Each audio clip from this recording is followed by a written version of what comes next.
ഇന്ത്യയിലെ സുവർണ നഗരം എന്നാണ് രാജസ്ഥാനിലെ ജയ്സാൽമിർ അറിയപ്പെടുന്നത്.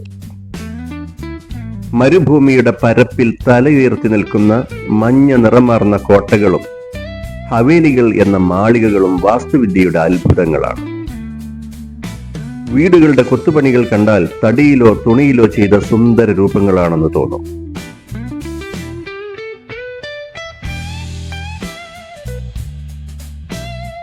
ഖനനം ചെയ്തെടുക്കുന്ന സ്വർണ്ണ നിറമാർന്ന മണൽക്കല്ലുകൾ താരതമ്യേന മൃദുവാണ്.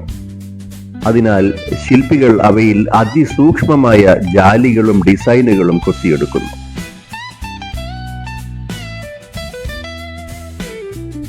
അന്തരീക്ഷത്തിലെ കാറ്റും വെയിലും ഏൽക്കുമ്പോൾ ഈ കല്ലുകൾക്ക് കാഠിന്യമേറുന്നു.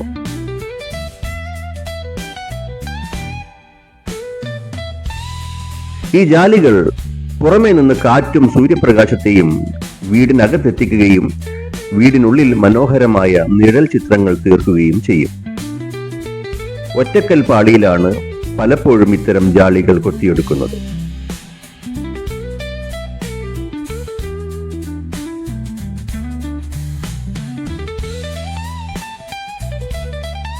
ശിലാവത്തുകൾ എന്നറിയപ്പെടുന്ന പ്രാദേശിക കൽത്തച്ചന്മാരാണ് ഈ വിസ്മയങ്ങൾ തീർക്കുന്നത്. പഴയ കാലത്ത് വെറും കയ്യാലും ഇപ്പോൾ യന്ത്രസഹായത്താലും അവർ കല്ലുകളെ ആഭരണങ്ങൾ പോലെ അലങ്കരിച്ചെടുക്കുന്നു.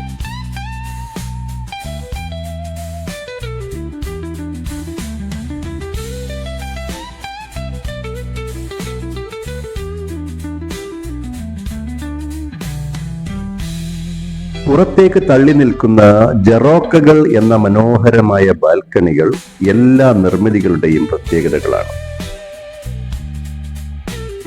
ജറോക്കുകളുടെ അടിഭാഗത്ത് താമര ഇതളുകൾ പോലെയോ ആന, സിംഹം തുടങ്ങിയ മൃഗങ്ങളുടെ രൂപത്തിലുള്ളതോ ആയ കൊത്തുപണികൾ കാണാം.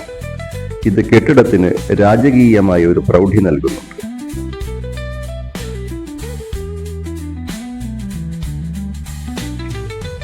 തടിയിൽ കൊത്തുപണികൾ ചെയ്യുന്നതിനേക്കാൾ മനോഹരമായാണ് കല്ലിൽ തീർത്തിരിക്കുന്ന ഈ അലങ്കാരങ്ങൾ.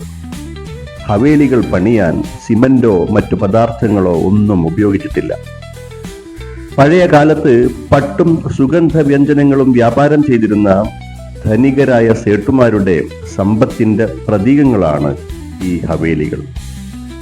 ഇന്ന് അവയിൽ ചിലത് മ്യൂസിയങ്ങളും മറ്റു ചിലത് പൈതൃക ഹോട്ടലുകളുമാണ്. അവ രാജസ്ഥാനി കലയുടെയും സംസ്കാരത്തിന്റെയും സാക്ഷ്യപത്രങ്ങളായി നിലകൊള്ളുന്നു.